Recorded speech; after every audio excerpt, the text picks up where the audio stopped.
There's also some fearsome ugly wugglies.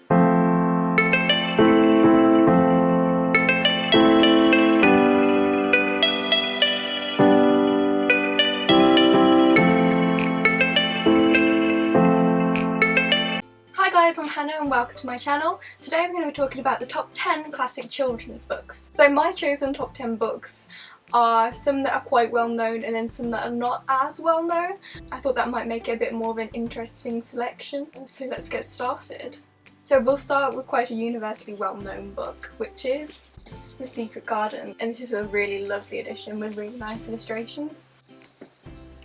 So if you don't know what The Secret Garden is about, it's about Mary Lennox, who's recently been orphaned, and she's gone to live in the countryside with her uncle, but she rarely sees him, and she meets some peculiar friends along in her journey, which she also finds a secret garden, and the secrets that come with the garden itself. And then the second book we're going to go for is The Enchanted Castle. Now this isn't as well known as the other ones, and I quite enjoyed this read. It's a group of children who discover a tunnel that leads to an enchanted castle. Hence the name, The Enchanted Castle. They love children's books, they're always on the dot with their titles. And they discover a sleeping princess, and they discover secret jewels, one of them being a ring that grants wishes, so they obviously take advantage of that. There's also some fearsome ugly wugglies. It's a very enjoyable book, maybe to read to children or slightly older, I'd say, just because the language is a little bit older and it's quite tight in this edition. Children might like it if it's a different edition actually, if it was a bit more spaced out. I think layout really does help with children's books, and this probably isn't the best layout for a book for younger children because there's not many gaps, quite tight. But it's a really lovely story with the ugly wugglies, and that's such a fun thing to say. So number 3, we're going to go with Anne of Green Gables. It's about Matthew and Marilla Cuthbert wanting to adopt a young child to help work on their farm, but Anne turns up and she's not what they expected at Green Gables. And it's just a lovely story that will delight all young readers and old readers alike. I think the best children's books are books that can be read by all ages. There's something new with every read, so when you read as a child, there's something different, something nice, and then when you read it when you're older, there's something new and you can read it and interpret it in different ways. There's also a TV series of this, with an E, which is very enjoyable if you haven't watched it. It's a little bit different from the book, but it's still enjoyable and it's fun to watch Anne and Gilbert. Number 4, we've got A Wrinkle in Time. Now, if you've already watched some of my other videos, you know that I've recommended this before, but I just think it's a really sweet novel and it's very wacky and weird, which I like. Like at the back, this isn't Charles. Who was it then? So this is about Charles and Meg and their friend Calvin, and they travel through a wrinkle in time, hence the name. These good children's books, these authors know what they're doing. And they fight evil and these dark forces. Just a couple of kids saving the day. So definitely recommending this one. So next we've got Ballet Shoes. This is actually a film as well with Emma Watson in it when she was younger, and it's a really nice film to watch. It's about Pauline Petrova and Posy Fossil. So fossils, isn't that great? Because their great uncle who adopted them collects artifacts, and so they're like the artifacts who he collects. That sounds probably doesn't sound like the best thing ever, but it's actually quite sweet in the novel. And they grow up in comfort and wealth, and that's what they're used to. And then the money starts running out, and it's really good because it's about 3 different sisters who want 3 different things. One of them's into mechanics, another one's into ballet, and then another one's into acting. But the whole thing shows them on the stage and how that journey transpired. So it started from the bottom and they've got to work their way up. Now they're working girls. So this is a really lovely story. And we've got Little Women and Little Wives. There's quite a few of these books. There's also Little Men that's quite nice as well to read. So this is quite famous. They've just had the new film come out, which I really enjoyed. But I would recommend reading the book first. I always recommend reading the book first. And for those who don't know, the March sisters, and they've all got different ambitions, which is really nice. You got Meg, Jo, Beth and Amy, and the mom, and Lawrence who's wealthy, and you'll see romance that unfolds there with who it unfolds with. Some people are still a little bit bitter about that ending, but okay. Yes, I'd say if you want to read this to your children as well, this would be really nice just to get them into reading. And this follows their domestic adventures and how they survive, and there's lots of nice positive messages in this book as well. How you find happiness even though you're struggling. So it's a really nice read. Maybe slightly older children perhaps, maybe teenagers, maybe just a bit lower than that. I'm not sure if there's an abridged version for younger children, but if there is then great. Otherwise I really do recommend this. This is one of the universally well-known children's books. Recommend. What number am I on now? I don't know. Oh, did you notice these behind me? My mom made these, she's so talented. This is Alice, Red Riding Hood, Rapunzel and Merida from Brave. I just thought they'd be nice for my children's book video to have in the background.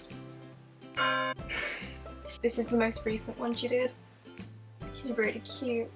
And she doesn't have a wolf to chase after her in this version of events sitting on my shelves.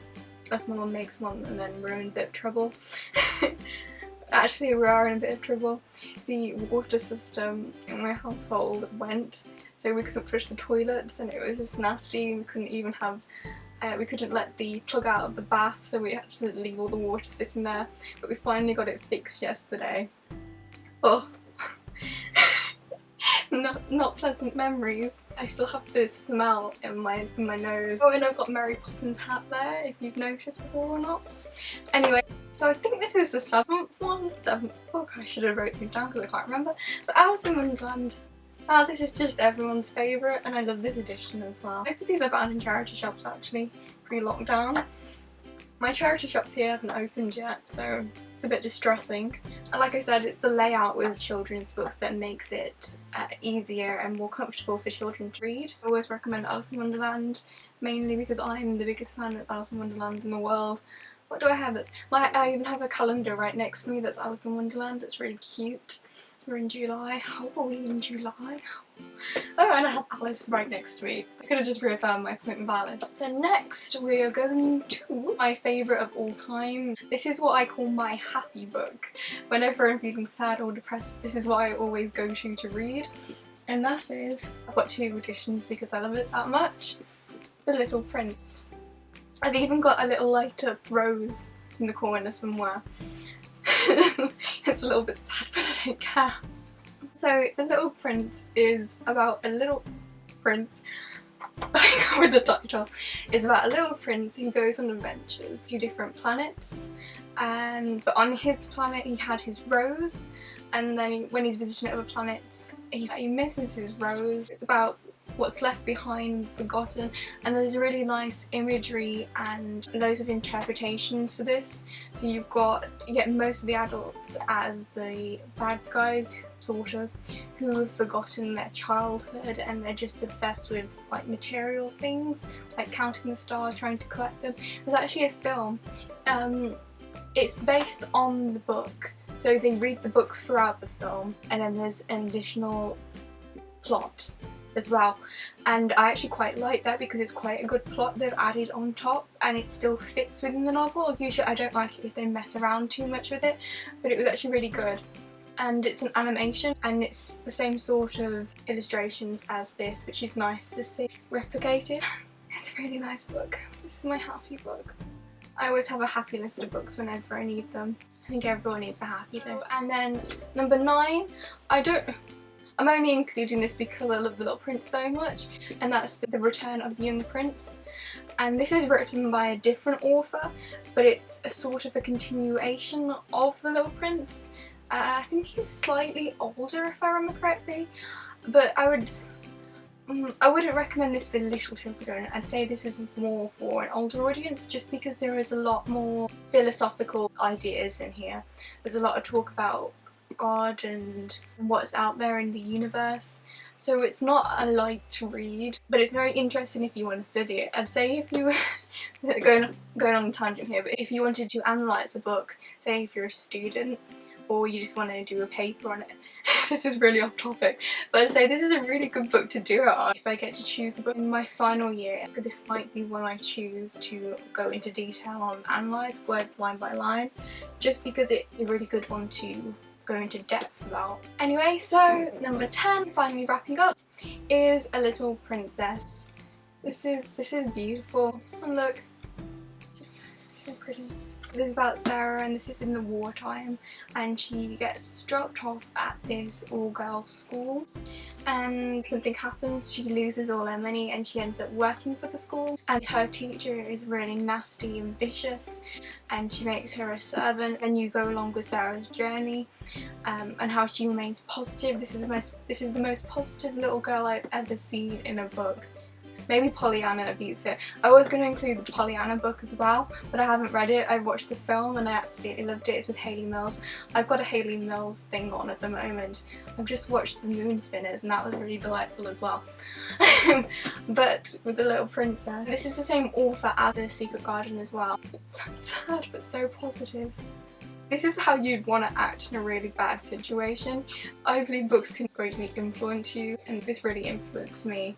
How she could just be so positive, and then it's one of those things where she does something positive with no ulterior motive, and yet positivity comes her way as a repercussion to the butterfly effect here, and it's just a really nice story.